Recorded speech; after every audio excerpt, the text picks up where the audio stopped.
Oya we, sikia sasa nikwambie kitu moja hatari kabisa hii hapa mimi nawapa. Wanaume wote, wanawake scroll pita hivi, achana na mimi. Wanaume mnisikilize.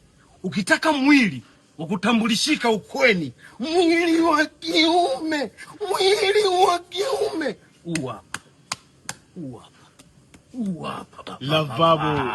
hapa. Sikiliza nikupe madini sasa.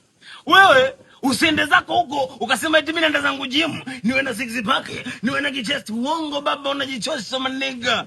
Hoya, ukienda kuomba mkopo utapewa riba kubwa sana afu utakimbia. Watu kama sisi, ukila suti yako moja kali kinyamwezi kikunze, ukifika pale, habari, ninahitaji nipate mkopo wa milioni 40. Wanakuambia kwa nini usichukue 50 mzee? Unachukua. Alafu unapita hivi. Wewe achana na mwili wa mwanaume, mwili wa kiume maniga.